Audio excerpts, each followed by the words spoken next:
지난 26일 검찰이 윤석열 대통령을 내란 우두머리 혐의로 구속 기소한 지 사흘이 지났습니다. 검찰은 설을 앞두고 잠시 숨고르기에 들어간 모습인데요. 네, 이번 연휴가 끝나면 윤 대통령에 대한 형사재판 배당이 이루어질 전망입니다. 자, 진기훈 기자 자세한 내용 전해주시죠. 네, 서울중앙지방검찰청에 나와 있습니다. 검찰이 윤 대통령에 대한 추가 조사 없이 구속 상태로 재판에 넘기는 방안을 선택하면서 이곳 검찰 특수본은 오늘 비교적 조용한 분위기입니다. 이번 연휴가 끝나게 되면 서울중앙지방법원 형사재판부에 윤 대통령 사건이 배당될 전망입니다. 1심 재판부는 앞으로 최장 6개월 동안 윤 대통령을 구속한 상태로 재판을 할 수 있습니다. 물론 그 이후로도 재판을 할 수 있지만 윤 대통령을 석방해야 합니다.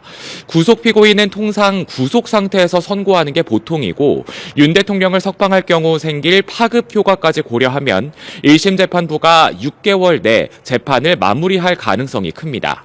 이렇게 되면 윤 대통령이 일주일에 3번 이상 형사재판과 헌법재판소 탄핵심판에 출석해야 하는 상황이 벌어질 수 있는데요. 윤 대통령 측은 피고인의 방어권 문제 등을 이유로 형사재판이 끝날 때까지 탄핵심판을 정지해달라고 헌재에 요청하는 방안을 검토 중입니다. 동일 사유로 형사재판이 진행되면 탄핵심판을 정지할 수 있다는 규정이 근거인데 신속한 재판 진행을 강조한 헌재가 이 요청을 받아들일지는 미지수입니다. 네, 윤석열 대통령 설 명절을 구치소에서 보내게 됐습니다. 이번 설 연휴 어떻게 보내게 됩니까? 네, 검찰의 구속 기소로 윤석열 대통령은 이번 설 명절을 서울구치소에서 맞게 됐습니다.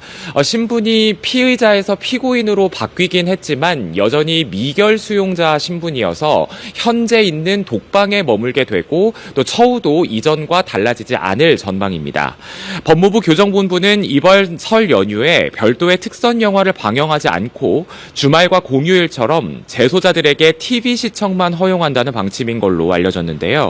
수용동 내부에 있는 TV는 주말과 공휴일에 주로 생방송을 방영해서 윤 대통령은 설 당일을 포함한 연휴 기간 생방송 방영 시간대 설 특선 영화 등 특집 방송 시청이 가능합니다.